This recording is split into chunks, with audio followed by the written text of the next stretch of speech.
everyone. Today I will read to you The Garden of Paradise.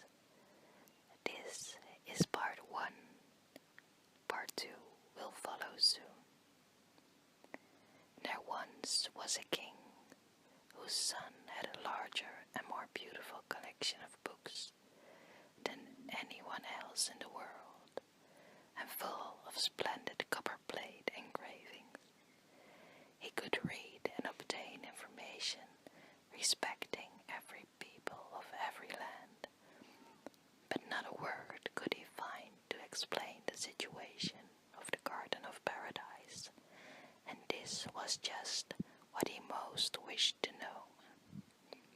His grandmother had told him when he was quite a little boy, just old enough to go to school, that each flower in the Garden of Paradise was a sweet cake, that the pistils were full of rich wine, that on one flower history was written, on another geography or tables, so those who wished to learn their lessons had only to eat some of the cakes, and the more they ate, the more history, geography, or tables they knew.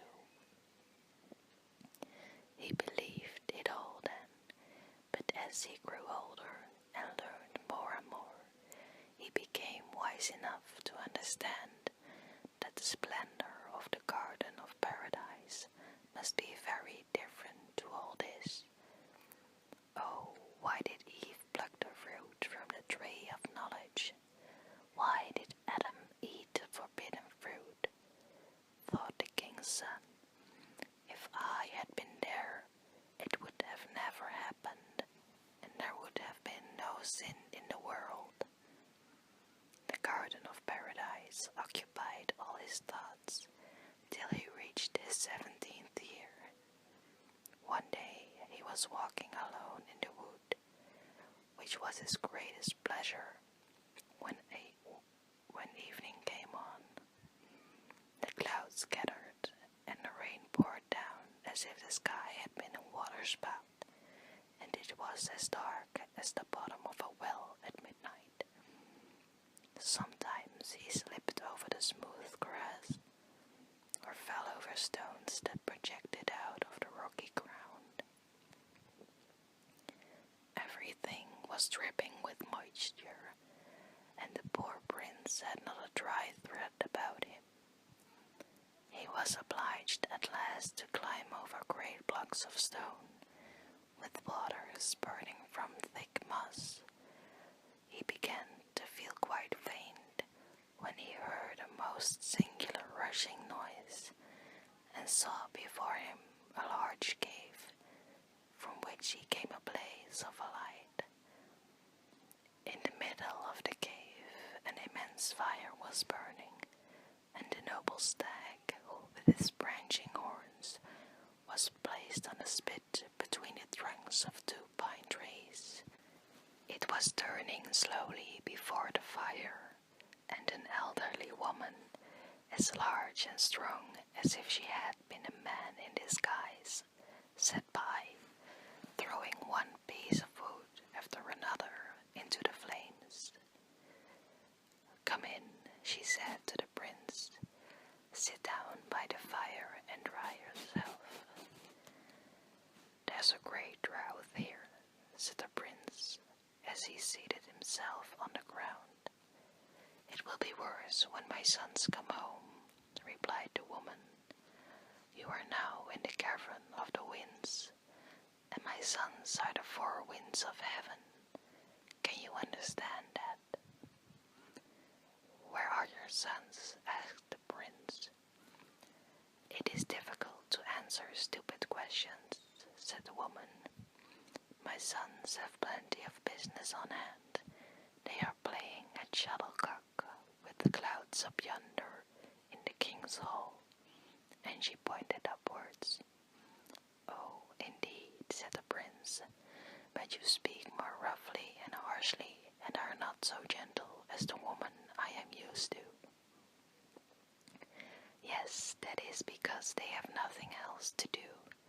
but I am obliged to be harsh to keep my boys in order, and I can do it, although they are so headstrong. Do you see those 4 sacks hanging on the wall? Well, they are just as much afraid of those hacks as you used to be of the rat behind the looking glass. I can bend the boys together and put them in the sacks without any resistance on their parts, I can tell you. There they stay and dare not to attempt to come out until I allow them to do so. And here comes one of them. It was the north wind who came in, bringing with him a cold, piercing blast. Large hailstones rattles on the floor, and snowflakes were scattered around in all directions. He wore a bearskin dress and his cloak. His sealskin cap was drawn over his ears. Long icicles hung from his beard, and one hailstone after another rolled from the collar of his jacket. "Don't go too near the fire," said the prince, "or your hands and face will be frostbitten." "Frostbitten," said the north wind with a loud laugh. "Why, frost is my greatest delight. What sort of little snip are you, and how did you find your way to the cavern of the winds?" "He is my guest," said the old woman, "and if you are not satisfied with that explanation, you can go into the sack. Do you understand me?" That settled the matter, so the north wind began to relate his adventures, whence he came, and where he had been for a whole month. "I come from the polar seas," he said. "I have been on the Bear's Island with the Russian walrus hunters. I sat and slept at the helm of their ship as they sailed away from North Cape. Sometimes when I woke, the storm birds would fly about my legs. They are curious birds. They give one flap with their wings, and then on their outstretched pinions soar far away." "Don't make such a long story of it," said the mother of the winds. "What sort of a place is Bear's Island?" "A very beautiful place, with a floor for dancing as smooth and flat as a plate, half melted snow, partly covered with moss, sharp stones, and skeletons of walruses and polar bears lie all about, their gigantic limbs in a state of green decay. It would seem as if the sun never shone there." I blew gently to clear away the mist, and then I saw a little hut, which had been built from the wood of a wreck, and was covered with the skins of the walrus, the fleshy side outwards. It looked green and red, and on the roof sat a growling bear. Then I went to the seashore to look after birds' nests, and saw the unfledged nestlings opening their mouths and screaming for food. I blew into the thousands little throats, and quickly stopped their screaming. Farther on were walruses with big heads and teeth a yard long, rolling about like great worms. "You relate your adventures very well, my son," said the mother. "It makes my mouth water to hear you." After that, continued the north wind, the hunting commenced. The harpoon was so flung into the breast of the walrus, so that a smoking stream of blood spurted forth like a fountain and besprinkled the ice. Then I thought of my own game.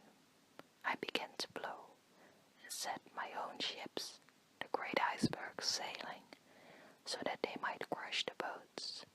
Oh, how the sailors howled and cried out! But I howled louder than they.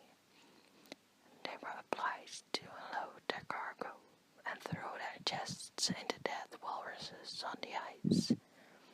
Then I sprinkled snow over them and left left them in their crushed boats to drift southward and to taste salt water. They will never return to Bear's Island. So you have done mischief, said the Mother of the Wind. I shall leave others to tell the good I have done, he replied. But here comes my brother from the west.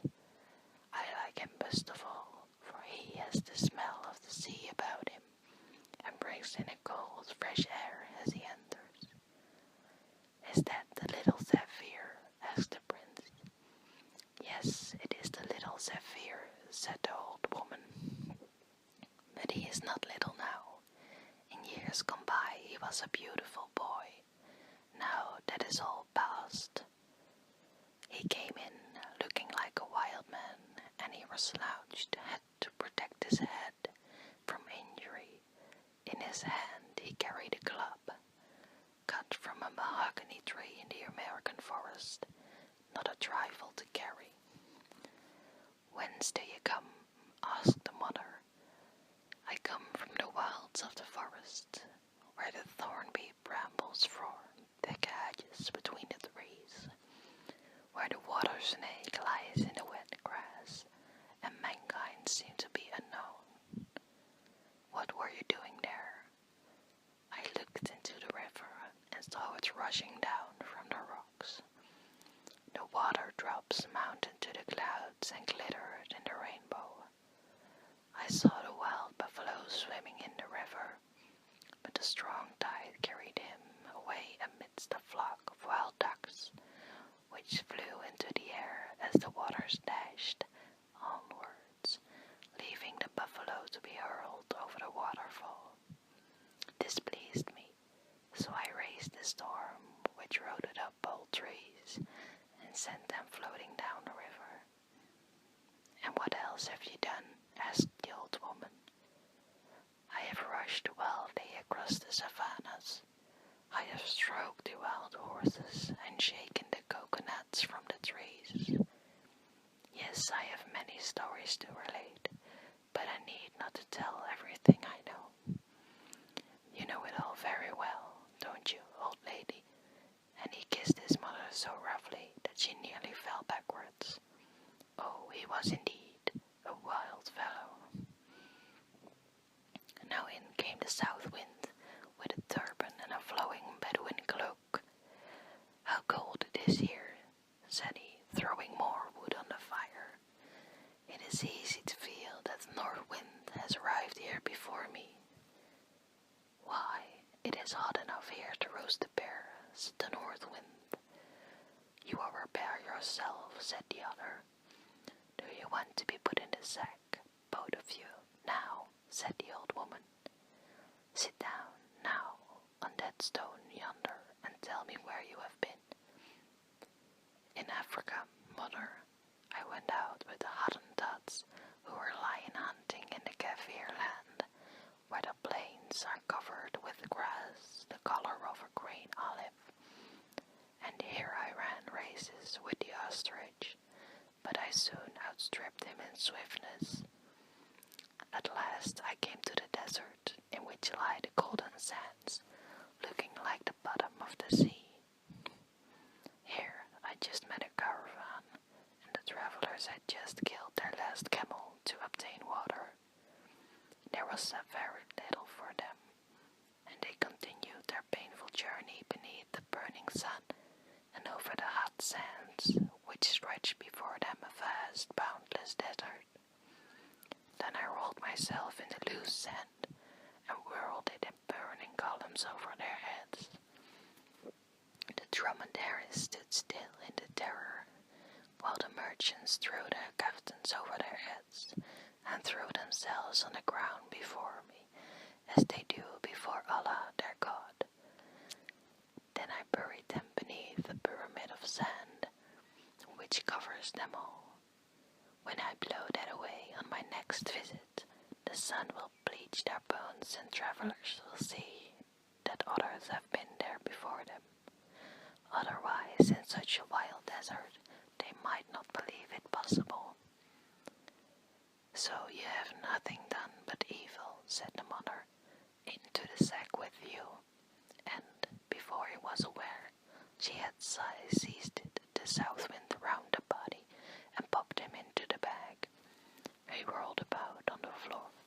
as she set herself upon him to keep him still. "These boys of yours are very lively," said the prince. "Yes," she replied, "but I know how to correct them when necessary. And here comes the fourth." In came the east wind, dressed like a Chinese. "Oh, you come from that quarter, do you?" said she. "I thought you had been to the Garden of Paradise." "I am going there tomorrow," he replied. "I have not been there for 100 years. I have just come from China, where I danced around in the porcelain tower till all the bells jingled again. In the streets an official flogging was taking place, and bamboo canes were being broken on the shoulders of men of every high position, from the first to the 9th grade. They cried, "Many thanks, my fatherly benefactor," but I am sure the words did not come from their hearts, so I rang the bells till they sounded ding, ding, dong. "You are a wild boy," said the old woman. "It is well for you that you are going tomorrow to the Garden of Paradise. You always get improved in your education there.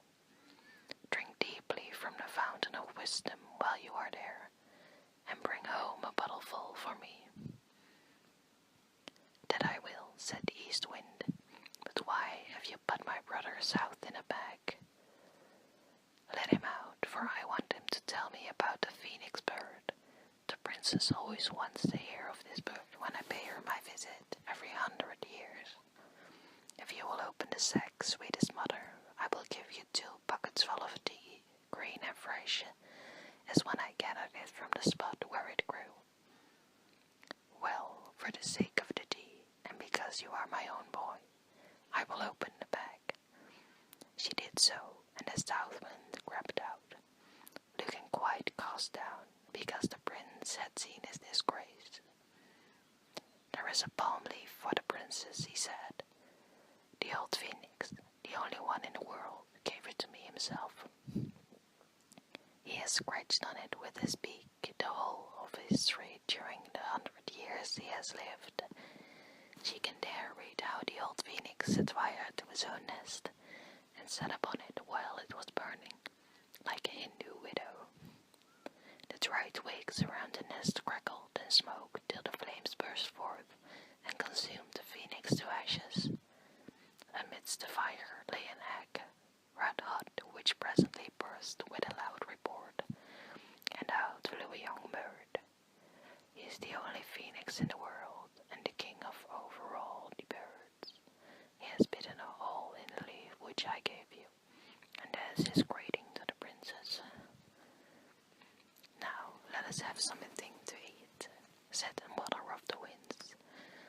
So they all sat down to feast on the roasted stag, and as the prince sat by the side of the east wind, they soon became good friends.